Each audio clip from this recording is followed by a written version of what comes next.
I'm Jim Check with Ian Burns. It's Monday, November 17th, the big day, the budget day. But we got some headlines for you, though. Do or die day for the Liberals. The PBO office throws some more shade on Liberal claims. Will there be an election, or will it squeak by with absentee votes? Booing the PM, carbon capture seems to be the focus. Slow road for projects. How many energy hostages will be released? Inflation slows due to energy. Aliens may already be here, and our top doc wants to fix the stigma around them. How's that? Another government bureaucrat on spending spree, no surprise there. What does that all mean when you Canada enters space race. Look out, world. Here we come. BC party leaders on different paths. And is Al Gore losing his mind? All that and a lot more on the Really Big Show. Again, we're on every morning at 9 a.m. live here on the Now Media YouTube channel. You can also watch it later. We're also on X. We're also on a multitude of platforms. And like I said, it's all available later. We'll cut it up as well. So we appreciate it if you'd like, follow, subscribe, do all those things. But the big day is here. This is the confidence vote. This is the third vote on the budget. Either it passes or it doesn't. And if it doesn't pass, we get a Christmas election. It would be January, they think, but yeah, it would have to be. The campaign would be over Christmas, yeah, which would be a Christmas present. How's that? Yeah. Yeah. I don't see the live up. There we go. Is it? Yeah. I don't see the live up. Do I? I don't know what's going on, Rommel. Is it up? It's live on YouTube. Oh, there you go. There you go. I'm just crazy. A lot of people have said that. There you go. Budget government's fade up in the air as MPs vote on this budget here. And but let's hear from our friend Jason Jacques first. He was interviewed by Vasi Kapelis again on CTV, and he has some more warnings about the fancy accounting there in the budget. From our perspective, we think that the definition the government's used around capital investments is overly expansive. And in particular, they've thrown some things in there, some categories of spending, which other jurisdictions in other countries would not typically include. Most notably, the inspiration, of course, for this framework comes from the United Kingdom. And in the case of the UK, it's a far narrower definition. And of course, the biggest risk with all of this is if you're not spending on productive capital investments, if you have an overly broad definition, then you're not going to get the investment impact and the growth in the economy that the government expects. Let's talk more. Is basically long-term investment into things like. So what do you think? Well, I think I learned a lot from that interview. I don't know if you watched it all, but it's worth watching all of it. Number one thing, the first thing I learned is what a sort of gentle, timid little soul this man is. He's such he even looks a bit sort of androgynous, dare I say, but he's such a little shrinking violet, and he kept being asked these questions, and he's like, well, actually, about that, totally doesn't match his reputation. Like if you only read the headlines, you'd be like, this guy is coming out with these words like condemning the Liberal government. He's not like that at all. He's like very sort of soft and mild-mannered. Apparently his name is also Jakes, Jason Jakes, not Jax, even though it's spelled like Jax. But he said he was applying for the job as well. That was another thing, that he wants to have the job, and he was like saying, but it's up to the Prime Minister if he wants to go in a different direction, and I won't do anything, me lord. But the important thing, besides all of that comedy, the important thing that he said was, or highlighted was, well, as people are already saying in the comments here on YouTube, that he referenced the United Kingdom, which is an absolute basket case on the verge of potentially an IMF bailout. Lots of serious voices in Britain, including the leader of the opposition in Britain, are openly expressing fear that the country might be headed towards a bailout by the International Monetary Fund, something usually reserved for third world countries. Britain is a disaster of a country, and it's yet another area where Canada's trying to imitate Canada when it comes to the way that the budget is put out and arranged. But even there, Jake said that's the inspiration. But the Canadian government is actually doing it, or the Liberal Party is actually doing it in an even worse way than the British are. It's even less transparent than what the British do. And then he also highlighted that and we noticed this. Watch this show if you want to know what's going to happen months in advance. We noticed this when Champagne started to move away from debt to GDP ratio and started to talk about deficit to GDP ratio, which for people who aren't initiated might sound trivial, but there's a very big difference between those two things. And Champagne started to move there, especially when he was talking about comparing Canada to other G7 countries. That's because the deficit to GDP ratio is better in comparison to other G7 countries than debt to GDP ratio. But as he says, Jakesy boy here, the only real measure of fiscal health is debt to GDP ratio. Deficit to GDP ratio is a secondary metric. It's debt to GDP ratio that matters. And that's what the Liberals have moved away from. And he said that that's not good, basically. This will be a real travesty if they replace him, though, because if we remember when Donald Trump replaced the statistician in the United States, even the Canadian media lost its minds. It was a threat to democracy. How dare Trump remove somebody that's just reporting the numbers? And this guy is a CPA, and he's done a good job. And like you said, they've actually done a few hit jobs on him already. He's just reporting what's in the accounting standards. He's basically reporting. Like, their fancy footwork here is not it's not how accounting is done. And he's just saying a lot of the stuff that they put into the capital belongs in operational. And it's just fancy footwork to kind of fool the public. And if we don't have these watchdogs in there, then it's just a free-for-all. And we're going to get into some of the free-for-all later. We're going to see some of this uncontrolled spending, and we're going to see some of the opaqueness that the Liberals continue to drive. It's a disaster, though. Like you say, if we lose these watchdog people, look, Canada is the land of the credential, as we've said many times. And this guy obviously has credentials of a sort, doesn't he? He's head of this watchdog, and he's got all the right degrees and everything. Or he's the interim head, and he's come out and said, "This is quite scary." So usually in the Canadian system, that would mean, "Oh crap! Like, I'm scared now. Let's listen to this guy." But what's happened in this instance is they've got people with even better credentials to come out and say he's full of you know what, this guy, he's not serious. So therefore their credentials trump his credentials, and then we're left in a pretty hopeless position, because the Canadians with power, the electorate, the boomocracy, they're just going to go with the best credentials. And unfortunately for Jason Jakes, it's not him. It's other people like the IMF, Mark Carney himself even. They've come out and out-credentialed him. So now within the Canadian political system and cultural system, we're in a bad spot, because now we don't have any credentialed voice to come out and call the alarm.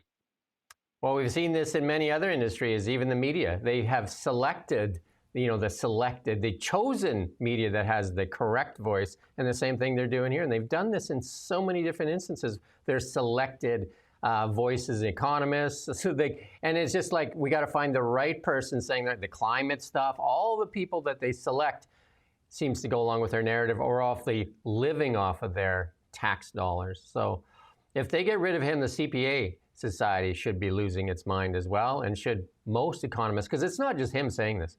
This is many large organizations that have said that. Many organizations, including economists and banks, and that have said this budget makes no sense. And well, I mean, all the banks. The best response I've seen to this from a Liberal perspective is that it doesn't really say anything. It's like a damp squib.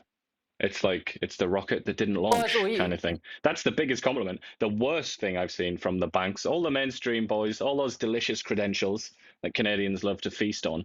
The worst thing I've seen is, this is terrifying, and this is not sustainable. And like Jake said, shocking. Really the main thrust of what Jake said, there is not enough capital investment here to justify the level of debt that we're in and the level of debt that we're taking on. Because as in personal life, you only really take debt on if you know that it's going to pay off in the long run. And that's what a lot of what the banks have said, and the economists and observers, they've said there's not really enough investment in capital here that's going to actually bring a return in the future. It's a lot of operational spending. For the sad reality is that for more than a decade, Canada's been drifting away from its economic strengths. And that's when liberal policies, right? It's not that our people have lost the drive, it's federal policies consistently worked against the very engines that built this country, and that's our energy. We've had anti-energy policies in Canada, and that's what's brought our economy to its knees. And then Donald Trump just took advantage of that. We've been on our knees already. You can pull up chart after chart after chart. And then our watchdogs, supposedly our media is supposed to be our watchdogs and hold power to account, been brought to its knees as well with Bill C-18. That's the big one, and I keep repeating this. Bill C-18 was sold as a lifeline for journalism, and it did the opposite, right? It choked out outlets, and it basically put everybody at the begging bowl. Half the salaries are now paid by the government. And then the CBC just wallows in the trough, and I mean, you'd have to be blind not to see their bias. Well, even if you don't think they're biased, another question that I would put to you is, do you think that there's enough diversity in the media? And I don't mean stupid things like skin color. I mean actual real diversity. Like, is there a sort of conservative, libertarian, right, hard right, left, hard left? Do you see all of these varieties in the media landscape in Canada? Because if you do, then you're seeing something that I don't see. And the cool thing for the Liberals, I guess, you know, their big plus for all their failures over 10 years, they got to hide them all because they got to point to the boogeyman next door, the Trump straw man. Everything is his fault. All their policies that sow division, hate, and the wasted, even Chrystia Freeland said it herself, a wasted decade on identity politics and virtue signaling. And here we are doing almost the same thing. We're going to get into a lot of it here in a little bit here. But here's Dan Knight, another person that a journalist as well that looks at financial journalists. This is what he has to say about it. He's not holding back. This goes against the accounting standards.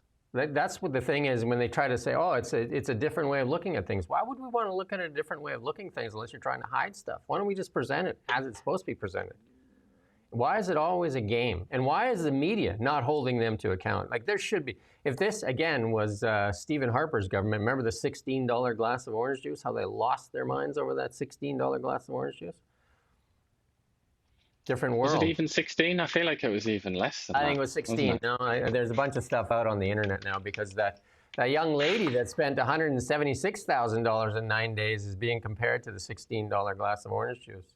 And where's all the attention on that? $176,000, that Liberal MP, in 9 days. Amazing. It's not the same when they do it, though, is it? They have justification for it, obviously. It was $16. For some reason, I thought it was less than that. What's that adjusted for inflation? $16, probably about $300 nowadays. It's almost like an Adam Sandler movie where he has to spend all that money she did, like $176,000 in 9 days. I just went to the CBC website just to see if they're covering this budget and that, but no, they're covering Christmas presents. So they got lots going on with Christmas presents. Although they have the budget and government's fate up in the air as MPs vote. TD settles human rights complaint. Yeah, not much though. They got a story about Rogers being terrible. There you go. The NDP, you know, that's their usual fallback. You know, the NDP will support us, but it doesn't sound like it. But let's listen to this little clip here. Vote is set for tomorrow. The Conservatives and Bloc have said they will vote against it. That leaves the NDP. So do you think the Liberals have done enough to get other parties on board here? I think a week or so ago, I would have said yes, but I'm not sure now. Part of the reason is that the NDP might feel they have nothing to lose. They did very poorly in the last election. They might risk everything and see if they can get a little bit of a room here to expand the party in a snap surprise election. But there's other paths, though, and that's what some people are saying. The other paths are some people may not vote for it, but they'll just not vote. They'll either not show up for the vote or they'll just abstain from voting today, which would get the Liberal the pass. In this context, that is a vote for the Liberal government. That's what has to be. That's again where we rely on our beautiful, genius standard media to interpret all of this. They have, because that's probably what's going to happen. There's going to be 5 or 6 abstentions. I think they only need 4. Bob's your uncle. That'll be it sorted. But you have to look at that when this occurs, which it almost certainly will. The media, and I suppose the average voter, has to look at that as the people who abstained voted for the Liberal government. And they'll have done so almost certainly with the connivance, if not the instruction of their party leaders. Because, as was explained here in passing, the NDP are a calamity, and they don't want another election. Nor do the Conservatives, really, because Poilievre's gone through a real rough patch. I don't think he's ready to have an election. And I mean, who cares what the Bloc think, or the Greens, for that matter? But they don't want the election. But the thing is, they need to own it. They need to stand up and stand tall and proud and honest and principled and say, yeah, we voted for this, in effect, with the abstentions. Because it's not like you can say, oh, I wasn't in Ottawa. I was got to see my sick mother somewhere else on the other side of the world or something like that. You can't say that because you can use your phone. Well, you can't use it outside of Canada, but you can use your phone to vote, as we've seen so many times. Justin Trudeau and Chrystia Freeland doing that really awkward thing where they look and smile and like strange people that they are.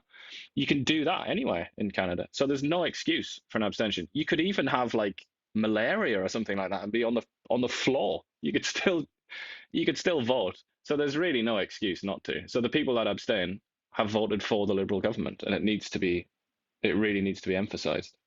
I do agree with this Jamie, because the NDP really have nothing to lose. They have no party status. I mean, it can't get much worse for them. So there is that. Exactly. And look, they're the likeliest ones to abstain, aren't they? And when that comes out, certainly we'll make a noise about that, and I'm sure other people will, that the NDP voted for the Liberal government once again. They bailed them out. I don't think that's going to help the NDP. But obviously, in their opinion, I would guess, they'll be thinking, we'll have a new leader soon, and this will all be forgotten. And that new leader can just pretend that wasn't the decision that they made. You know, they wouldn't have voted for that budget kind of thing. But it's a bit of a cheap trick, isn't it? And I feel like the NDP might be digging their grave a little deeper with this. Well, Mark Carney went to his fourth big sporting event, and this time a Canadian team will win. And the other three were a loss. The soccer was a loss. The hockey was a loss. And the what was the third one again? Hockey, soccer, and baseball. Baseball. All three losses, and this time guaranteed win for a Canadian team. But also thinking he's very popular. Not so much. You got some boos there at the thing, but then the media cleaned that up real quickly and just like, oh no, there was boos and cheers, and I imagine there were some people cheering. There's no lie in that. But instead of, if this would have been Donald Trump, they would have been just like, they would have been heralding again how many boos he got, because it was clearly a majority of boos. And they did ask the Prime Minister as he arrived at Parliament there today what he thought of the boos.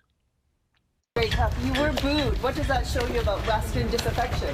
Look, we've got, we meet with everybody. We represent the entire country. We were cheered as well as the other.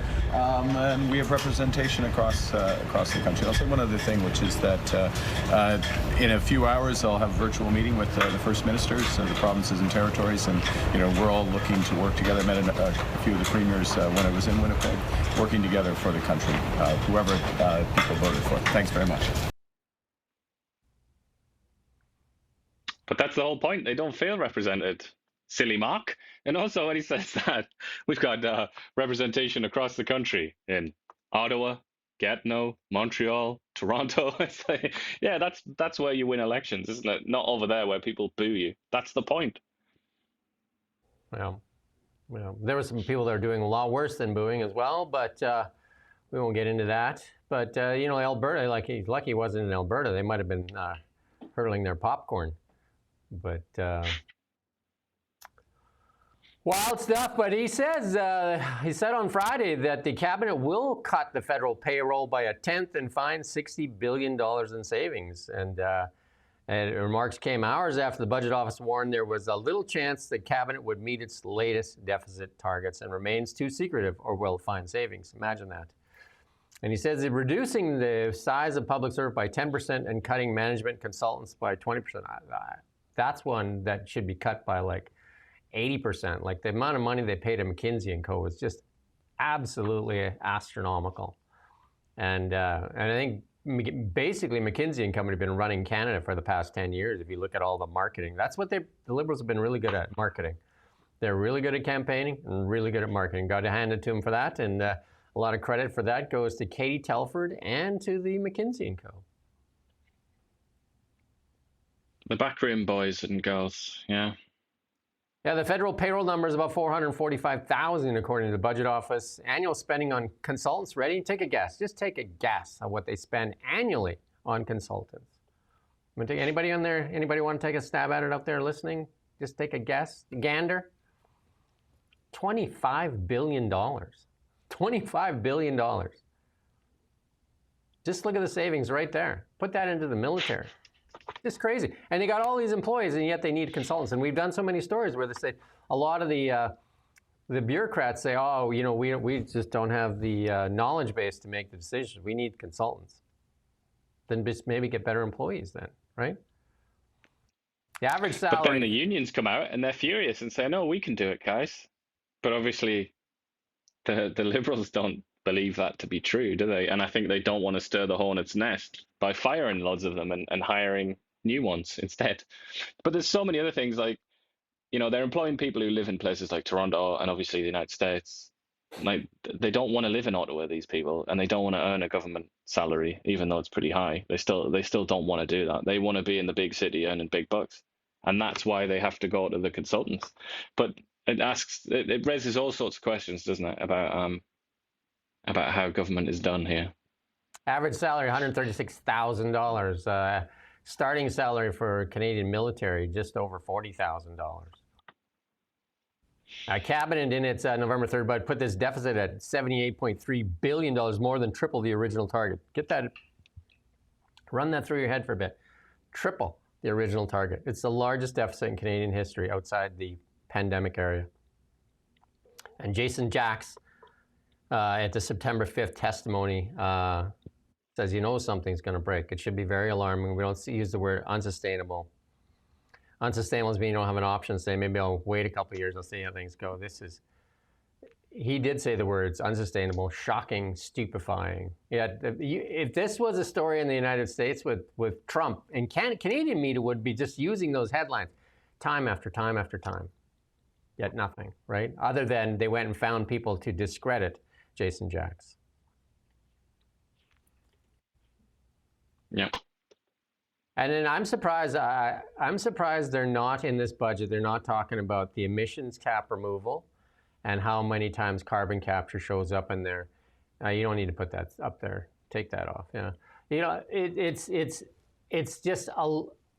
puzzling that the Conservatives aren't talking about it. It's puzzling that that's not one of their things. Like, here's the emissions cap being removed, and why haven't they talked about it more? Because it looks likely it's going to be replaced with this CCUS, because they've been talking about it, they've been parading it around.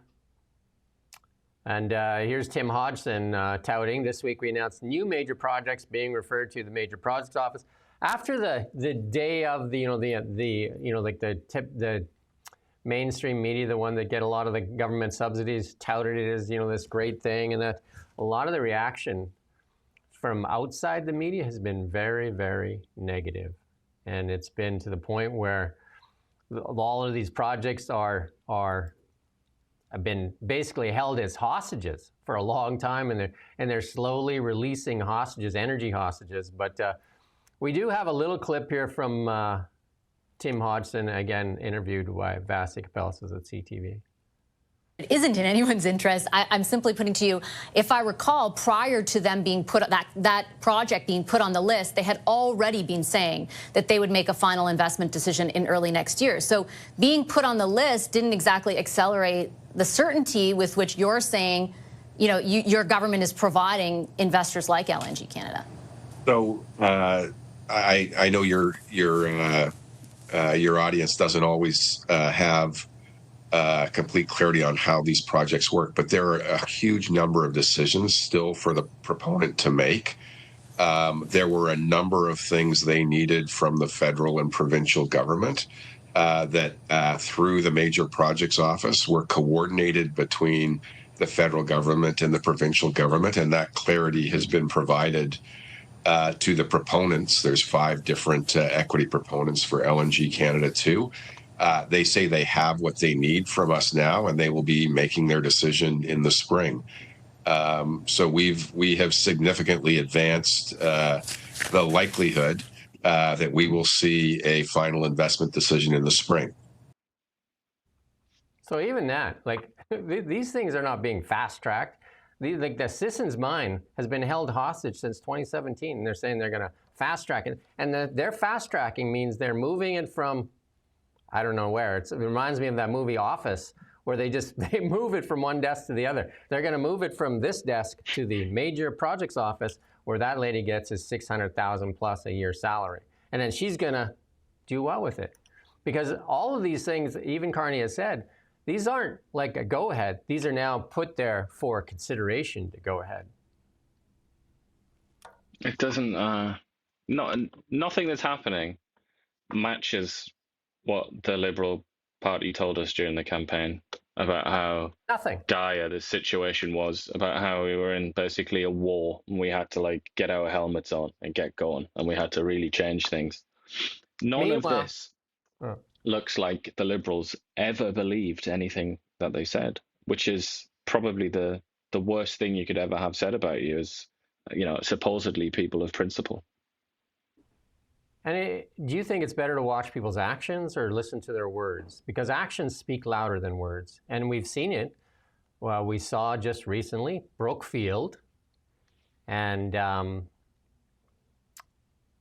Brookfield with Westinghouse advanced, along with Cameco, they own Westinghouse together, advanced $80 billion US, over $100 billion Canadian, into starting, I think it was 8 nuclear plants in the United States. Like, let's go. That's a Canadian company spending money south of the border. And here's another one for you. Enbridge green lights pipeline expansion to U.S. Gulf Coast. Says focus is south first. Why? Exactly. Why wouldn't it be, would be a better question. Why wouldn't it be? It's so obvious. Because it'll actually come to fruition there. There's a very reasonable chance that you won't waste $300 million like they did on the Northwest pipeline. or $1 billion that Tech wasted on the Frontier project. And Ian said it best, I think it was last week on Friday. Instead of removing the emissions, Bill 69 and Bill C-48, they create a new bill so that gives the Liberals even more power. They recreate this Bill C-5 so they can bless certain projects. Instead of removing that so you can find certainty and there can be competition, now it's up to you got to go see the king and decide which projects get moved from one desk to the next desk, not actually going on. And so these corporations, Enbridge, including Carney's Brookfield, said the United States is fast-tracking things. They're cutting regulation, cutting taxation, and helping us move projects forward. Where do they go? But it's like when you chat to people talking about the common law system that evolved in England and that sort of exists here as well. One of the ways that it's described is everything is permitted unless expressly forbidden. That's the system of law. Obviously, there are other systems which are quite the opposite. That's the system of law that we have.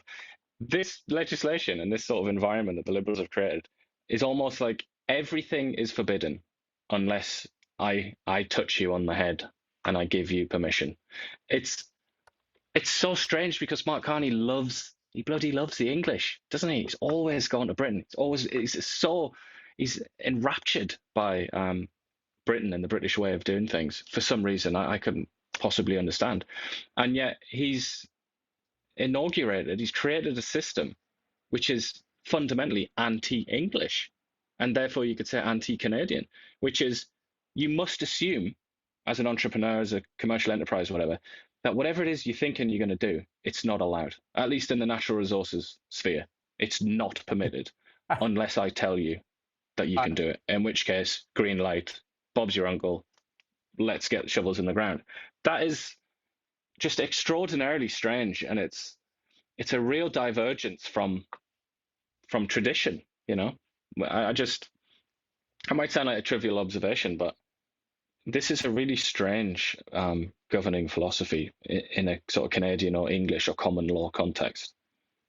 It's odd. Whenever you hit a nerve, when you actually come up with something that is just like absolutely kind of like stunning, like, you know, the investment capital fleeing to the United States, including Mark Carney's Brookfield, including Enbridge and all that stuff, and they're choosing to go say, here comes the Liberals. They're saying, what about this? What about that? They just don't want to deal with the truth. You know what I mean? Now he wants us to talk about Doge. He wants to talk about ostriches and fake news and all that stuff. Just deal with the real issue. The real issue is people aren't investing. Canadian companies are not investing in Canada. Canfor said it too. British Columbia is not investable. And this is way before Trump. And this is proof is in the pudding. They're going south. They're going south. The money is fleeing Canada.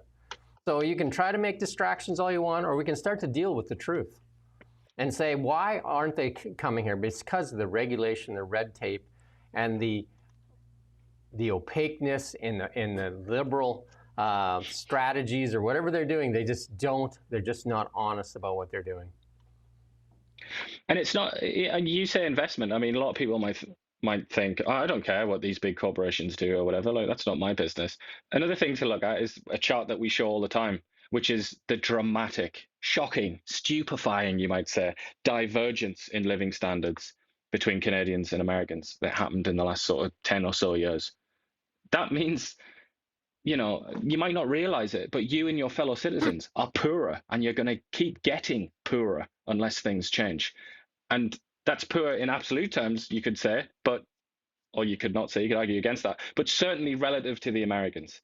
The Americans are on track now to be just so much richer than Canadians. It's going to become like a major national embarrassment. They're going to be able to come along with their delicious greenbacks and just like buy things up. They're going to be able to just have a laugh. They're going to come here like little lords ruling over us. It's not healthy to have a country, like two countries that are very similar and next door to each other, and one of them is vastly richer than the other. You know, you're asking for trouble there. And I would say to Lightning Rod, and we love him, like he's great, he comes all the time, Lightning Rod, just stay on topic, right? Just stay on topic and be honest, just stay on topic. Don't start throwing out distractions when you don't like the topic. Just stay on topic. It'll just make you seem a lot brighter. There you go. And this is it. The Carney's major projects, more PR than nation building. And that, I mean, you and I listened to that whole press conference. We talked about it, and we looked through the projects. These are all projects that are all kind of like have been held hostage for a long time, and it's not really anything new there. There's just moving them along. There's no big announcements. There's no, like the big announcement would be a Northern Gateway pipeline. And that's what everybody's waiting for. And Sunday came and went. Or even Keystone XL. Sunday came and went, and what do we have? Daniel Smith's deadline. Yep. That Sunday came and went. Mark Carney said it's even before that. He said that. He said, are we going to have that MOU with Alberta? Oh, you'll likely even have it before Sunday. Here it is Monday. Here it is Monday. But, you know, Danielle Smith seems to be at least temporarily appeased, doesn't she? She's not... well, I think... She's not jumping up and down on the table. Not yet, anyway. They're playing that game. We removed the emissions cap for you, or we're going to remove the emissions cap, and we're going to replace it with CCUS, which is going to be allowing private corporations to tax our energy, which is just absolutely ludicrous. I've done a few LinkedIn posts on it. You got to go read them. You got to go read them because they're so... That speech that Mark Carney, remember that when he was in the UN? And he made that speech, and it sounded like, even the media said, I don't know what he said, right? With STGs and MMBs and all these acronyms and everything. People are just like, I don't know what he said. You go break it down and listen to it. It's going to be on our Now Media TikTok here later. We actually asked ChatGPT to break it down and tie it back into carbon capture. Man, it makes a lot of sense there if you break it down and listen to it. And it's what I said.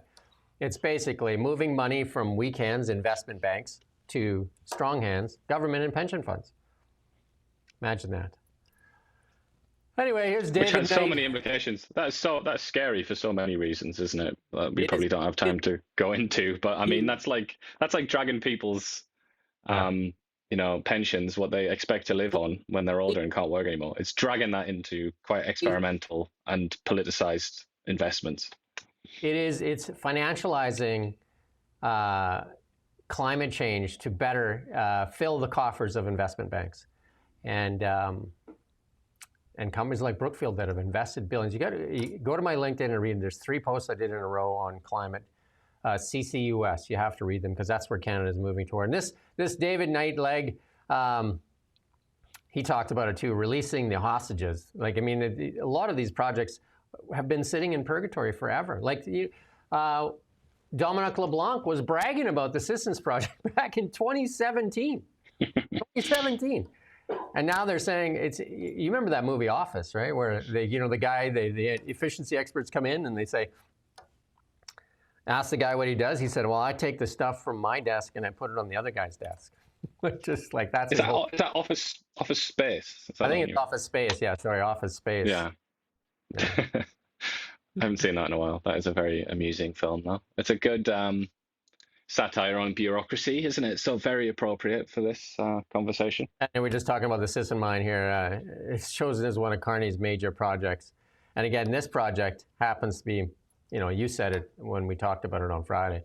It's not even a Canadian thing. I thought we were putting Canada first. This one happens to be owned by New Zealand, 85% of it. The next astonishing, slide. Isn't it? And then obviously the Americans are in on that LNG thing, aren't they? Yeah, that's a Texan company, I think. You remember, got the major stake in that one. Rachel Gilmore being accused of a liberal shill, and she's kind of a, I don't know what she is, but anyway, she's very outspoken, and then she's just gone full on against Mark Carney here. Her and the Green Party leader, the new Green leader here in BC, Emily. And I'm not going to play her rant, but she goes and exposes a whole bunch of stuff in this. You can go find her on the internet there, but she goes through and exposes and ties money back to Jeffrey Epstein and this LNG and BlackRock and a whole bunch of things. But that LNG project is all it has a very minor interest from First Nations. They trumpet it like typical liberal fashion. You got to look under the hood to see what's under there, because they bill it as a Lamborghini engine. Underneath, you open the hood and there's this Lada in there, and you're just like, what is this, right? That face there, where you got this freeze frame, it's not a particularly kind or generous freeze frame of that poor woman there. But that's the last thing you see before HR tells you that you're being fired for internet posts or something, isn't it? It's like, it's just. I just had to make that comment. I'm sorry. Talk about Office Space. Inflation dips in Canada. Why? Remember they told us it had nothing to do with it. Energy. Inflation across Canada dipped slightly as gas prices down 9.4% year over year. Imagine that. Inflation, the next slide there. Got to wake up the guy on the board there. No, not that one. Nope, not that one. Previous one. There we go. Anyway, we don't have a budget like CBC, so we'd have like 12 guys back there. Anyway. Yeah, the food. Look at the food. It's a nightmare, isn't it? Food year over year. Although the month to month looks better for food. I think there's actually, on a monthly basis, down 0.6% food bought from the store. Like grocery prices then. But that's not enough to make people feel any better, really, is it, in the grand scheme? Because like I said, just look here, 3.8% or 3.4% year over year food. So that's October this year compared to last year. I mean, it's just insane, isn't it? Food in October last year, how expensive was food? Now it's 3.4% more expensive. It's bleak. The food situation. It's talk about the UN. I can't believe they haven't got involved in that. It's an absolute atrocity what happens in this country with food prices. This one doesn't make any sense either. Like home and mortgage insurance for homeowners increased since 2020, almost 39%, and car insurance up 20%. Like that's ridiculous. Like we need better options. We need more options here in Canada. We need more options. Or people can start. Abysmal. Yeah. People can start getting together and do self-insurance. You know what I mean? Like you can get 10 people in a group and self-insure, because like this is like for the in BC. Like I mean, there has to be better options. This is just ridiculous. I mean, all these. And then there was also the cell services. That's been going down for ages, and that's up 7.7% there, it says, year over year. And the explanation from Statistics Canada was, oh, they just put them up. No other explanation, just they put their prices up. And it's like, yeah, because there's only 3 really, isn't there? So if they decide to put them up they go, and there's nothing you can do about it. Do you remember the big Liberal promise that they were going to lower cell phone costs? You know, it's so expensive in Canada. Like in China, it's almost like next to free. Many parts of the world, you can go to Europe and you can buy a SIM. You can just buy a phone, and you can buy these SIMs for like $10, which is good for a month. Not here. You can get monthly. You can get monthly. Like contract, but not a contract because you can get out of it. But like a monthly SIM. Yeah. In the UK for about 10-ish dollars. It's just cheap as chips. And same, the internet is loads cheaper as well, and food is just so much cheaper. It is, I mean, there are big differences, but it is possible when you have lots of competition to bring prices down for sure. Starlink, I whispered it into your ear. Starlink for your internet at home. Although that is quite expensive, isn't it? But I guess it's going to get cheaper as it grows. Yeah, they just put new packages out, and it's month to month, and you can take it with you. You can take it on a holiday. You can take it camping. You can take it wherever you want. Take it to the Arctic. You can screw it to the roof of your car like I have. You can do whatever you want. And now Ian was talking about how bad the UK is. You want to know how bad the UK is? Guess who does worse? Let's have a look. Who does worse? Oops. This is growth, isn't it? Yeah. So this is not absolute. I think Britain is still a smidgen below Canada in the absolute terms, but in the trajectory is very much that Britain will overtake Canada. Unbelievable, isn't it? Unbelievable. The GB is on the way up, and the CDN is on the way down. What's crazy is the British. If you read the British intelligentsia when they're talking about this, they're pulling their hair out, and they're like devastated. They're in despair in Britain at how impoverished the country has become, and they look at things like GDP per capita all the time, and they're just like, oh my god. And what they do in Britain is they look at Poland, which was obviously a country that was under the boot of communism for 50 years or whatever it was, suffered terribly under Russian imperialism and the gruesome communist system, was then liberated in the 90s and is now on the way to surpassing Britain in GDP per capita. Like, it's going to happen, I think it's like 5 years or something it's predicted to happen. So the British are freaking out about that. Meanwhile, we're over here, we should be freaking out about not just Poland, but Britain. Britain is an absolute basket case. I can't emphasize it enough. The country is in a colossal mess. And to think that they're somehow managing to squeeze out better GDP per capita growth in Canada. People, whoever it is that's been in charge since 2016, as this chart shows us, whoever you are, you should be very ashamed of yourselves. But I can't think who it was that was in charge, but you should be ashamed. And we continue down the same road. That's the shameful part. We're down the same road, same team. And don't forget who is the economic advisor, who advised us not to do the Northern Gateway Pipeline. Canada has been brought to its knees by Liberal policies because we don't have an alternative market for our #1 export. We don't have an alternative market. It was the Liberals that did it, and it was Mark Carney advising them to do it. He testified in committee that not to do the Northern Gateway Pipeline. And look how Brookfield's making money hand over fist in the United States with pipelines. It's just crazy. It's just like you kibosh our natural wealth. We've done this to ourselves, self-harm. And here's a little chart for you. GDP reduced by 8%. This is after Brexit. I mean, they're tying it to Brexit here. So, but doesn't really make sense. That, I mean, that's extremely contentious, by the way.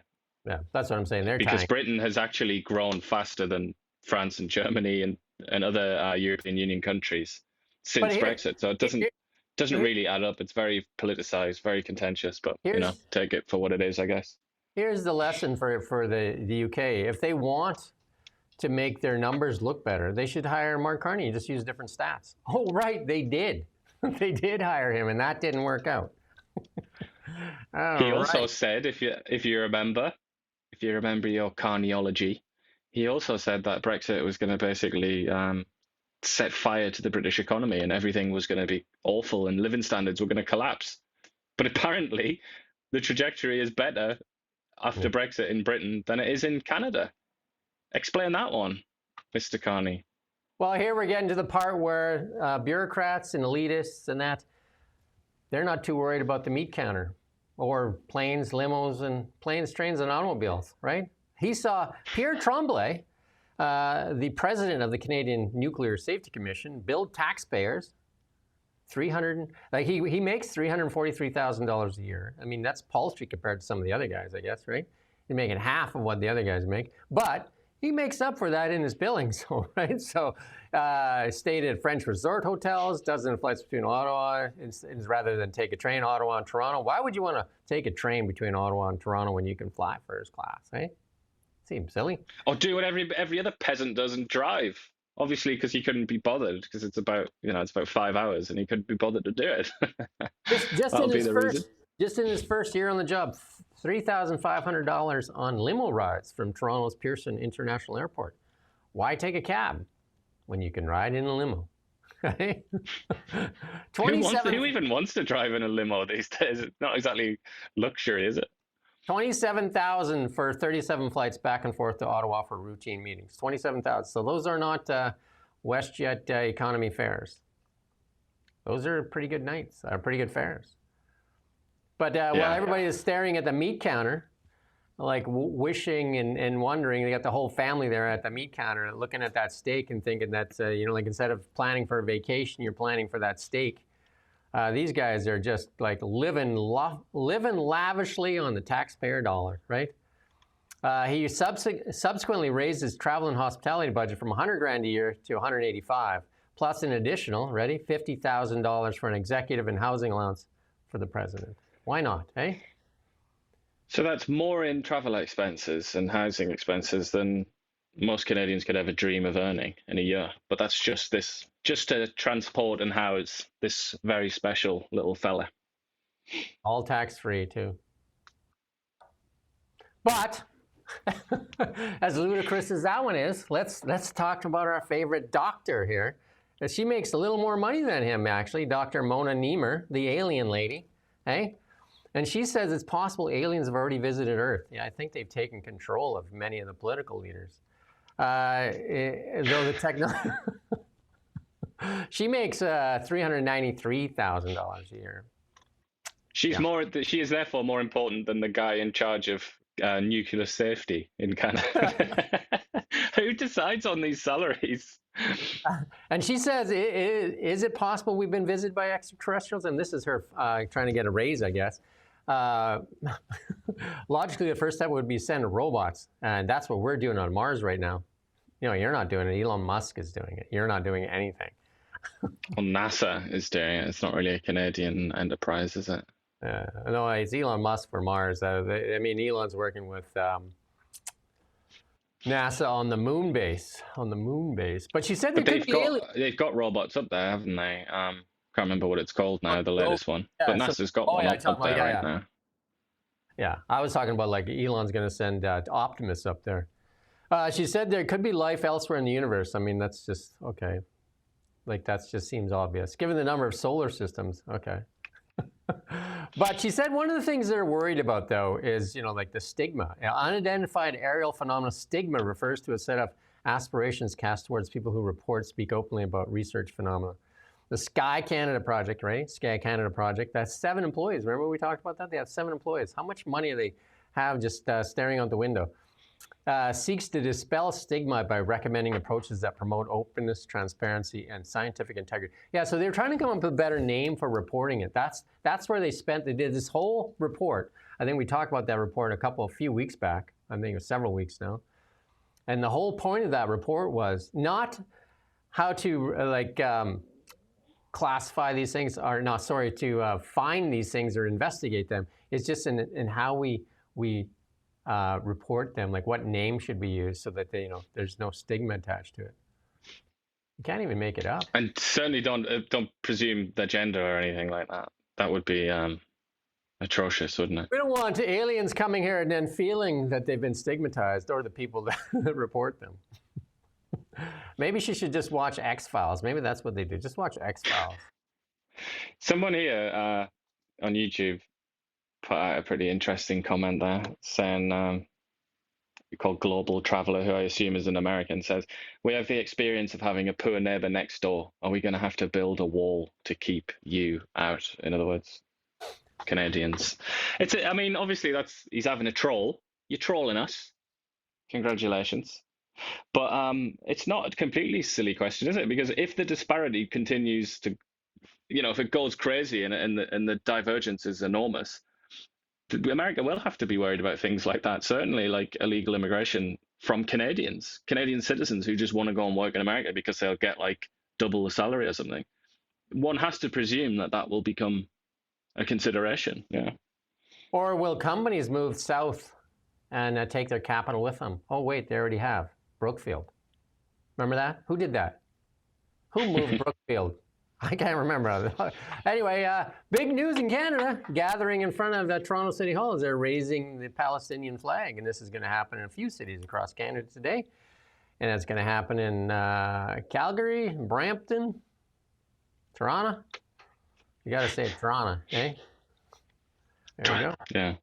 That's classic Calgary, doesn't it? You can imagine them there riding in on a steer with a cowboy hat on saying, "I'm here for Palestine." It's just classic Calgary, that, isn't it?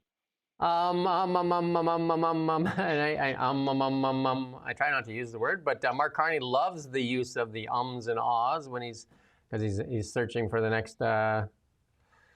I don't know what he's searching for when he doesn't want to answer a question. But it says excessive use of ums and ahs when speaking could indicate declining brain health, and people who rely on filler words as and ah could be suffering from cognitive decline. And that's from the Baycrest Hospital, University of Toronto, and York University, suggesting that aging old adults who struggle to find words use long pauses and excessive fillers. I would say I'm going to defend Mark Carney here, or if you're trying to think of the next best, what's that? I don't want to say the word lie. Narrative? Narrative a better word? Non-truth? Yeah.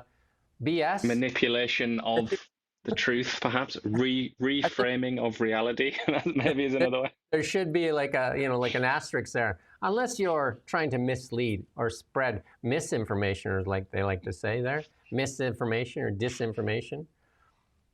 Then it should just say, or if you're a politician, really. Use all the ums and ahs you need. But here's the big news. Ready? You ready? You're hanging on the edge of your seat? Canada is officially on its way to becoming a true spacefaring nation. The government of Canada is investing $182 million in a sovereign, now they're starting to use that word sovereign space launch capabilities. Is this three guys with a bottle rocket where you put the water one, I ever used one of those in a park where you pressurize a water bottle rocket and then shoot it up into the sky? Because $182 million, not going to get you very far in a space race.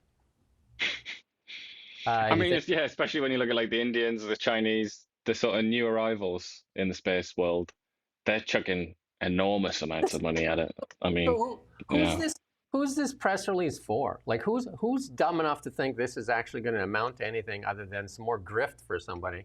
Because it's ridiculous. It's absolutely ridiculous. Jeff Bezos must be quaking in his boots, as is Elon Musk, right? And we should try and see if we can get a comment from Elon Musk and say, what do you think of this? Canada's going to challenge you in the space race. Because they said that. We're joining the space race. Okay. Yeah, it's I don't think they're going to be major players, are they? But who knows? Maybe we're wrong. Well, I bet a lot on it that we're not. But the government of Canada touting it, and it's good for some of those people. They believe all this stuff that's said there. So they're going to open up our own spaceport. This is even funnier. I got to phone some of my friends in Newfoundland. The Atlantic Spaceport Complex in Newfoundland. How many schooner beers do you have to drink before you start to believe that there will be a spaceport in Newfoundland?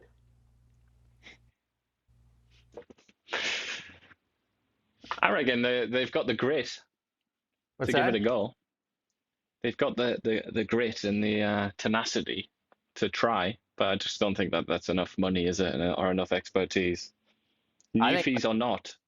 I think if I was a Newfoundlander right now, I'd be getting a form to fill it out and see if I can get a crack at that $185 million that they're going to dole out. But I got bad news for you, though.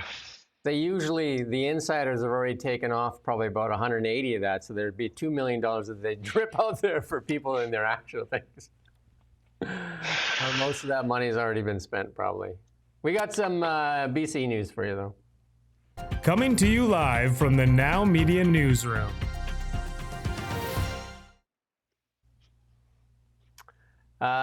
So I interviewed Mario Canseco, a really good interview, actually. Mario Canseco is the pollster that we use for the Trump election, we use for the provincial elections, and we use for the federal elections. And he came out with a poll, and who were the people to replace John Rustad? And there was 5 names that we came up with, and Gavin Dew was one of the names, and he's one of the front runners, actually. Gavin Dew, Eleanor Sturko was another one. Then also there was a bunch of people. Christy Clark's name came up, and I just think, wow, Christy Clark she'll wear any hat that you're willing to give her power, right? Just like, I'm a liberal, I'm a conservative. That's why she joins all the parties. So she's got every ground, everything's covered. She hasn't joined the NDP yet, so maybe that's how do we know? That might come out. I think it's well worth watching. John Rustad refusing to step down, though, even though Mario Canseco says it's really going to come down to what the fundraising looks like here in this next time they report their fundraising here. So see if people are done giving him money, because and that's what happened to Falcon, right? They just pulled the rug out from underneath him. They just said there's no money for you, and that's when Falcon threw in the towel. Basically, just went dark that day with everybody. Yeah, he had the last laugh, didn't he? He jumped on that magic rug, and went for a flight. Went for a nice little fly around. We haven't seen him. Somewhere in the Baghdad area, perhaps, seeing Aladdin. And then David Eby had his leadership convention there yesterday. And then Ravi Parmar, who's been talked about a lot as his replacement, came out and congratulated him. And Eby getting a strong, resounding victory as the BC NDP convention, with 83% of the members voting against it. He didn't even get a review. They didn't even put him up for a review, really. They just said, like, he's our man. I'm surprised at that. Yeah, I mean, I guess there was no conspiracy in the background, was there? There was no Brutus ready to shank him in the back. So in the absence of that, it's just no challenger. So one of the things I would do is I would go watch the Mario Canseco interview, and then one of the comments in there is the Conservatives seem to want to air their laundry by throwing it all around the room, where at least David Eby, one of the things you can say about the NDP is that they kind of keep it in a basket and they keep it all contained, and nobody gets to see all the dirty laundry. They do a good job of keeping their, and I would even say the Liberals do a fairly good job of trying to keep their mess contained. Big time. Yeah. So even like 2 cases that come to mind involving anti-Semitism in the Liberal Party and also in the PC NDP. And Selena Robinson, the PC NDP, she's the closest that we've come to somebody kind of like blowing the whistle and saying, like, look at the mess that's going on here. Because she, it's been said by some observers that she was basically pushed out and it was to do with anti-Semitism and anti-Israel ideology, at least. But they contained that very rapidly, didn't they? And it just kind of dribbled away. It disappeared. And then in the Liberal Party, I can't remember the guy's name now, but I'm sure you know who I mean. The Jewish MP who talked about anti-Semitism and was freaking out about a lot of things. He's now some sort of junior minister in the Liberal government. So they figured it out, I guess. One of the other comments with Mario Canseco, which is well worth watching, is and I just lost my train of thought there. But there's some good stuff in that interview for sure. Anthony House's father, by the way, is the name of that guy I was thinking of. There you go. I'd go watch that interview. Oh, that's what it was. Between Jeff Moyse and Mario Canseco, a lot of thoughts on this Cowichan land decision we're going to talk about in a second here is being run right out of the Premier's office, that not a lot of the MLAs have knowledge on it. So I'd go watch the Jeff Moyse interview and also the Mario Kutseko interview. You get some insights there as to what's going on. So I was wondering why none of the NDP MLAs would push back on it, because this could be the big moment where we see pitchforks in the street and that for David Eby because of what's happening with property rights. I did do an interview. I do a kind of a regular interview with Dennis Storchuk, and then also he brought in Andre, and I'm not going to be able to pronounce his last name. And then the young man in the bottom corner there did fight for the Ukrainian army, was wounded there, and then since then has left for Canada with his pregnant wife, who's a doctor here, but can't be a doctor here, so she can't work as a doctor. But they can't get PR, so this whole interview is about there's 300,000 Ukrainians here in Canada. They can't get their PR, and according to Dennis, when he talked to Mark Carney personally, they said it's because Zelensky doesn't want them to give him permanent residency status. He wants them back in Ukraine. So there you go. Yeah, I mean, what a horror show that is, that whole thing. I feel very sad for the Ukrainians because their energy system is being like systematically and very sort of effectively targeted, and they're running out of energy now. We're going to try and do an interview. Dennis is going to set it up, so we're going to actually try and interview somebody from Kiev next time he comes in. We're going to actually try to do a call from somebody in Kiev and talk about that, because they are having rolling blackouts, or like they only get power like 3 hours of the day.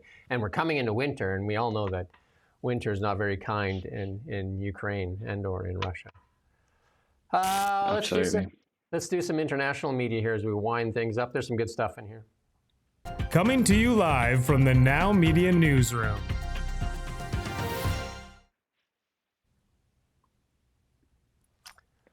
Peter Doocy talking about, remember he was Joe Biden's favorite. What did Joe Biden say to him that one time?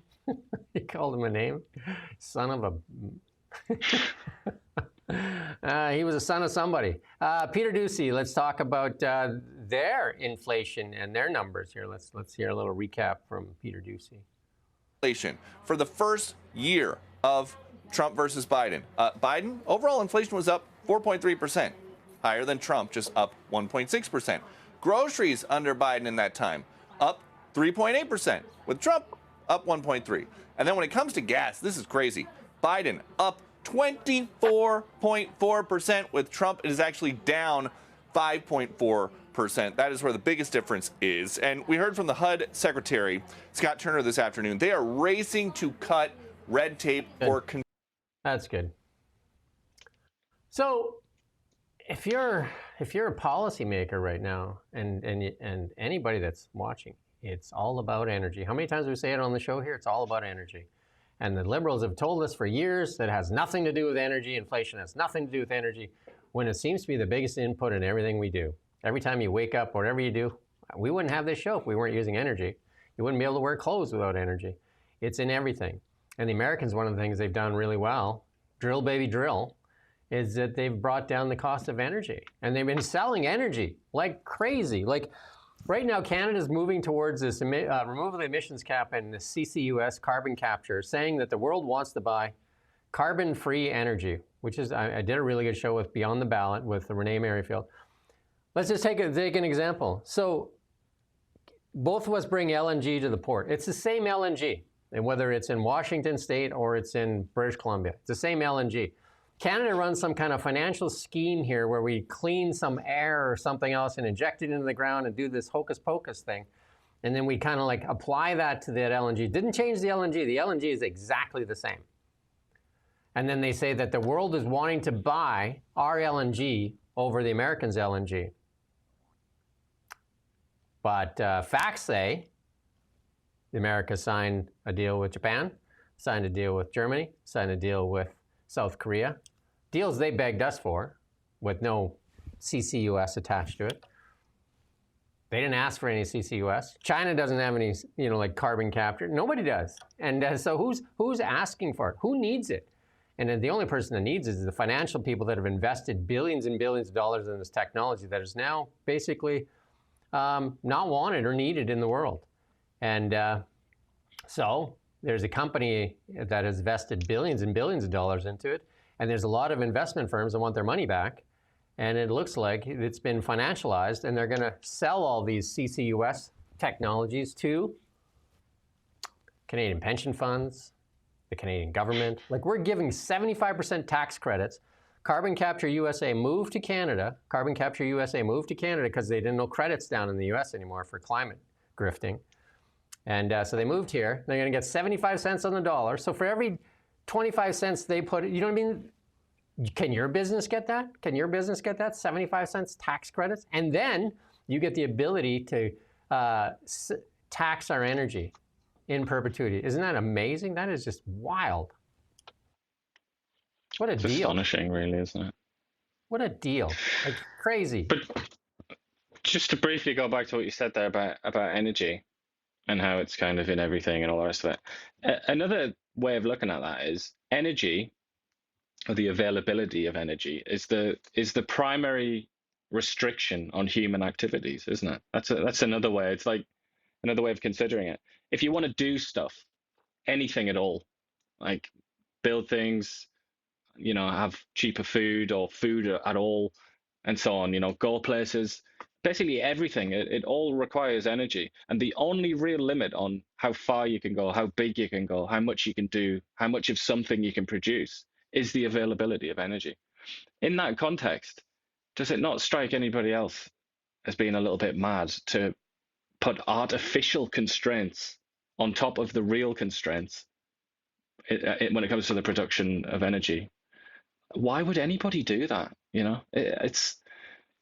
It's something that, but this almost belongs in like a philosophy seminar where we can all sit around and just say, like, why would somebody do that? Why would any government, a government that exists to improve the lives of its people, why would it do that? Why would it put a limit, a restriction on something that we need to do everything? And you're going to hear Mark Carney and them say that the world is demanding carbon capture. And it's true in some areas, but what's the exemption in Europe right now for carbon capture? What's the exemption? Which product? Yeah, energy. What does the world want? Cheap energy, reliable energy. And Ian said it really a lot better on Friday as well. So let's say that Canada has energy at the port of Vancouver, and the Americans have it at Seattle, just for the sake of argument. They have it there, and now they want to sell it to Japan. Who would the Japanese buy it from if they didn't already have deals? Who has the military to protect the shipments? Yeah, Canada and also to protect Japan's waters as well and airspace. So Canada, Coast Guard won't even board a vessel. Never mind protect anything. Do you know what I mean? So give your head a shake. This green grift is where this person wrote there is worth trillions. Yeah, it is trillions. Go read my LinkedIn. It really explains what's going on here. So they're going to keep telling you about CCUS and how the world's demanding it. Yet all the deals that are getting done by the Americans, there's no CCUS. China doesn't want CCUS. Russia sure ain't selling. You think the Germans are asking the Russians when they're buying their LNG and their gas from oil and gas from Putin if they're asking for his carbon credits? Clowns. I mean, the Chinese, it's not only that the Chinese don't have a system like that in place, but the Chinese also are responsible for the largest proportion of all carbon emissions, and not just carbon emissions, which is something that's quite abstract. A lot of people don't like to even talk about it. But the filth, the mess, the sort of the poison that's put out into the physical environment by Chinese industry, and that doesn't stop all those countries. Most countries in the world, it doesn't stop them having China as their number one trade partner. I'm gonna have to say, Ian, like, you haven't been reading the Canadian media, the legacy media. China is one of the leaders in climate. That's because they produce solar panels and wind turbines, and in the process destroy what's left of the Chinese countryside. Which is actually China's one of the most environmentally, biologically diverse countries on the planet. If you really cared about nature, like the physical manifestation of nature, like trees and rivers and animals and things, all you would ever do with your life is protest outside the Chinese embassy. wherever you are, the nearest one to you, or go to China and protest if you were feeling courageous. Because China is an immensely beautiful and precious country in terms of its environment. And yet, they don't care. They don't really care about that at all. They will just build anything, anywhere, to any extent, and then they sell it to the Koreans, the Japanese, the Europeans.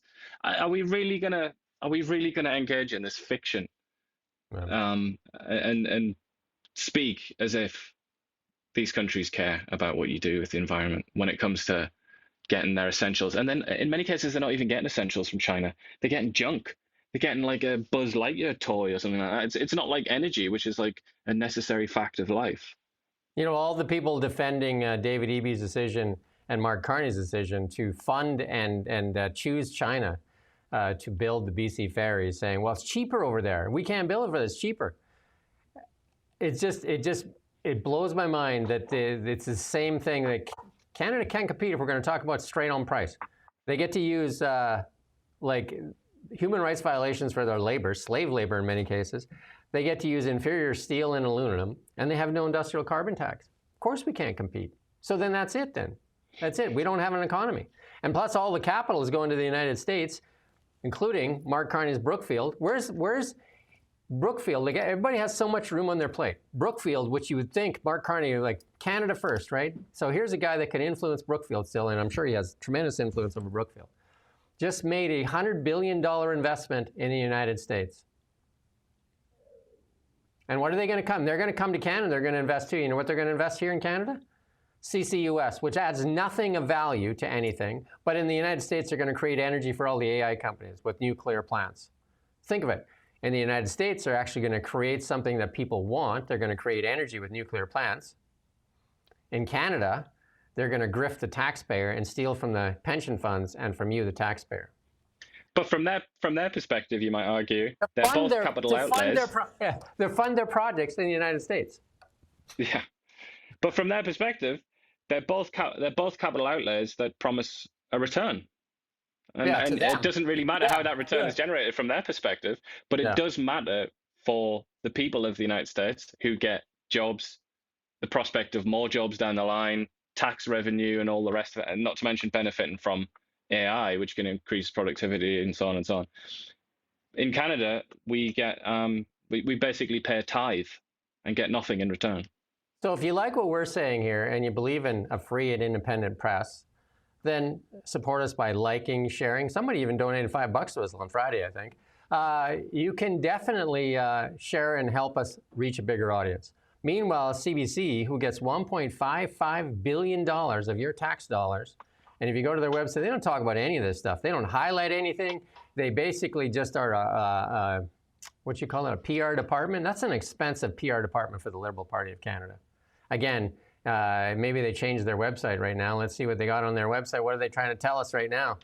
Budget government's fate in the air as MPs prepare for crucial vote. And they got a really nice complimentary picture. No, you're going to hit the refresh button there.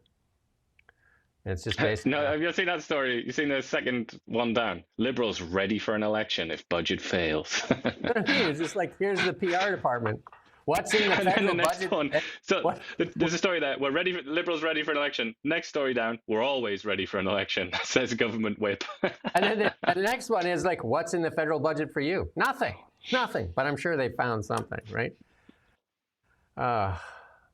It's just none of them. At the very least, if you dispute what we say about them being favourable to the Liberal Party, at the very least, you can't deny that the CBC basically represents one group, one sort of cultural, philosophical group in Canada, which is the sort of liberal left, small L liberal left. You know, people that live in cities like Vancouver and Ottawa and Toronto. That's who they represent. And they do that at the expense of the rest of the population that live in places like Newfoundland and Alberta and Saskatchewan and all the rest of it. There you go, Jeffrey. Epstein's victims, they got an ad they're running that calls for the documents to release. Just get it over with, man. Get these documents out there. And maybe we'll see some of these BlackRock guys and all these other guys run for the hills. Well, he was getting cut to pieces on this, Trump. I don't know why he's waited so long. There must be something in there that's not good for him, because it wouldn't make sense or otherwise. Somebody he's protecting, or something about him. Yeah. I don't. Something that he doesn't want, that he's not going to be happy about when it's out there. But it does seem quite foolish, and it has all along seemed very, very foolish, because he's lost a lot of his sort of like core support, or some of them anyway, who started to turn on him. You saw like Marjorie Taylor Greene bailed. There's some Canadian names in there too. Release them. Let's have a look. But he's got to be, he's got to be careful. It's kind of like an own goal, really.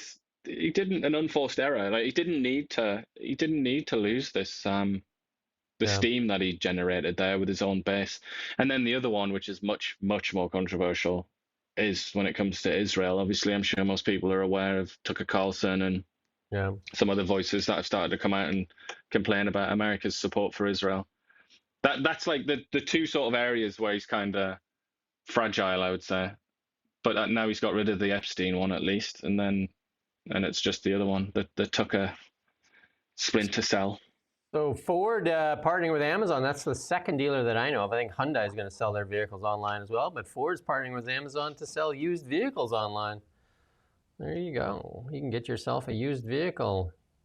And here's India deepens energy ties with the U.S. to mend trade relations amid tariff strain. So, I think that, Trump was trying to get India off of Putin's energy.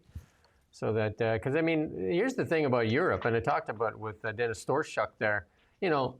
Here is the Europeans screaming about, get more money for Trump or for Ukrainian weapons, when they're actually funding the war for Putin by buying his energy. It's just ridiculous, right?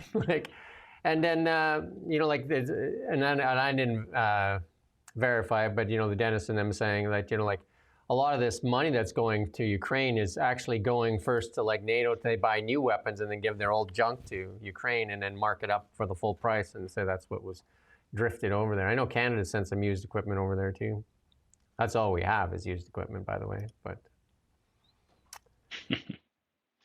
here's your old friend Al Gore, literally amping it up because he lost his buddy Bill Gates. Even throws some shade on Bill Gates there as he goes on to one of his. This is one of the biggest tirades I've heard Al Gore go on.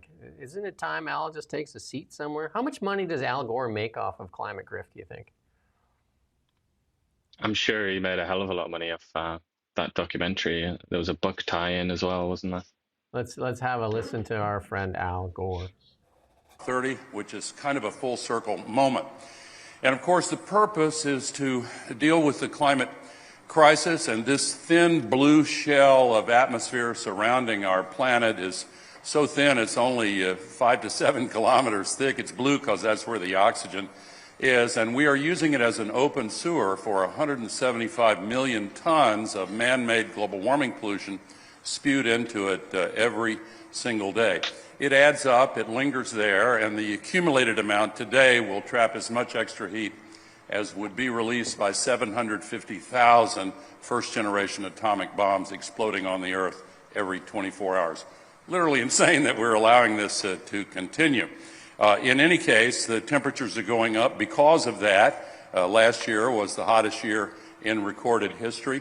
We've seen a few million climate refugees trigger neo-authoritarianism and ultra-nationalism. The WHO climate group warns us that the areas that are now physiologically unlivable for human beings because of the temperature and humidity, relatively small in those dark areas, are now expanding and could, if we don't make rapid changes over the next 35 years, include heavily populated areas in India, Pakistan, Central America, Africa, South America, including Belize, by the way. That's in the area that could become physiologically unlivable right here where we are meeting. So, the same day that Bill Gates released his backtracking on climate, which got a rave review from Donald Trump, the very same day the highly respected Lancet Commission released its update saying that these health threats from climate have reached unprecedented levels. And the Whew, he's worked up, eh? He's losing his breath. Either that or he's not exercising. One of the two there, right? He's getting old, isn't he? Not quite the fresh-faced vice president that he was. But he's amped it up, though. He's got it up on like level 9 there. But he's talking about parts of India, Africa, South America. All right, so what are they going to do about it then? They're staring down the barrel of a gun. What are they going to do about it? The answer is less than nothing. The opposite. They're putting out more emissions in those places, and then they're pointing the finger at the likes of Canada and saying, "You fix it." How's that going to work? You know, and this is why Al Gore, Greta Thunberg, all these people are increasingly just background noise now, and that's why Bill Gates was actually listened to when he said something about the climate for once, because it was a pragmatic thing that he said. It was something that people could actually understand and agree with. The reality is, Canada, Europe, the US, you know, countries like that, they're not going to spend trillions of dollars and lower their standards of living and unilaterally destroy their economies so that the Sahel and parts of central India don't get too hot in 70 years, 75 years. Obviously, they're not going to do that. That's going to be for the Indians to do, and the South Americans and the Chinese. Primarily, at least. You know, I'm sure that Western countries will be happy to give them a hand. But the way that this is always framed at the likes of COP is, all right, you lot kind of pioneered the Industrial Revolution, so you pay for everything. Obviously, that's nobody's going to swallow that garbage except Al Gore. And hypocrisy is their best tool, right? They all fly there in private jets, jet around the world. And even Bill Gates said it himself. I probably have the largest carbon footprint in the world. But obviously, if you're an elitist, you get to do whatever you want. It's the minions like us that can eat cloned beef and stay in your house and obey and do all these things and turn the heat off and wear 10 sweaters and have a candle like they do in Germany. Get warm with your candle. While they're just like in a steam room or something. 10 sweaters is that's 7 too many. You would be relegated to 3. Yeah, the Brookfield sweater manufactory can only give you 3 this time, I'm afraid. Well, listen, I just want to recap this for you. Listen to this. Like, Mark Carney, to the people that think Mark Carney is your hero, he says, buy Canada. He literally has taken Brookfield, one of the biggest investment vehicles we have in Canada, taken it to the United States for, he said it himself, to access capital. He took it to the United States. They did a major deal down there, 2 Canadian companies actually, Cameco and Brookfield did a major deal down there to build 8 nuclear plants, right? And what does Canada get in return? CCUS, that nobody else wants in the world. We're going to get CCUS, which is basically grifting off of energy, right? It's just taking, it's just moving stuff around. It's basically taking something, putting up fans, sucking air through it, and then saying you captured something, putting it deep underground, drilling holes, putting it underground, and then charging a tax to energy companies. It's like how we're looking after the military right now. It's just jokes. It's absolute jokes.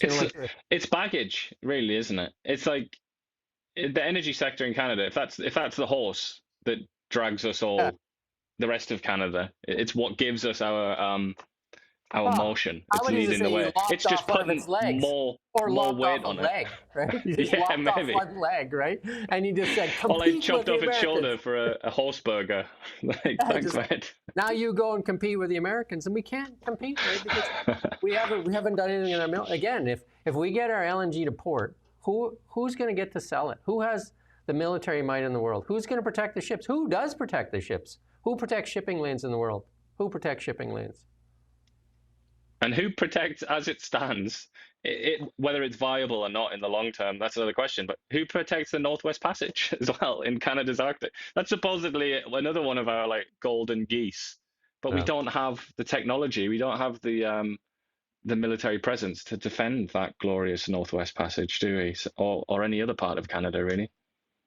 I think, Canadians just got to start being honest and demanding better instead of just pretending, like that these things don't exist. Canada was brought to its knees. Canada was brought to its knees economically by liberal policies. These same liberal policies continue. Instead of removing these things they put Bill C5 in place. This is not helping. This is not helping. And Brookfield's an example of it. And also our media. Like, why wouldn't they ask that question? If you want to buy Canadian, why don't you move Brookfield back to Canada? Why don't you make that investment in Canada? Why don't you build 8 nuclear plants here and attract AI companies? Because that's what they want. They want energy. They want energy. You got to build it, like the old Field of Dreams. Build it, and they will come. And that really is we have that in mega abundance as well, don't we? It's like, we don't even have to. Like, there are some countries like Britain, they don't have energy. Yeah. They're screwed in so many ways, and they keep hearing it's all about energy. This century, it's like the energy century, and here we sit with just like more energy than we could ever use in the entire lifetime of the planet. We're like a uniquely blessed country here in terms of energy, and energy is the currency of the 21st century, or really any century, you could argue. And we're just saying, yeah, let's not. Nah, we don't need that. Today, I don't think I have anything else going on today, but tomorrow Renee's in with Beyond the Ballot, which is always a great show, and also have a candidate that ran in the Conservative election. Alexander Wright says she has something to say. You always liked her. Well, she's funny, isn't she? She's lighthearted. Very rare traits in a political person. There you go. That's our show for today. We're back tomorrow. Again, like, subscribe, share. Please do that. We're getting a larger audience, and we thank you for that. We're closing in on 1 million views a month, which is we appreciate. And let's get us to 1 million. Let's get a voice out there. Let's get media that actually asks questions. Help us get to they won't even answer our emails. It's impossible to get responses. We need to get Ian into the parliamentary gallery too, so that maybe somebody will ask a question that means something in those scrums. Anyway, that's our show for today. Thank you for watching Now Media. We don't just report the news. We live here too. We're your neighbors, bringing you stories that matter to all of us. No government funding, no outside influence. Kelowna Now, local, independent. News you can trust.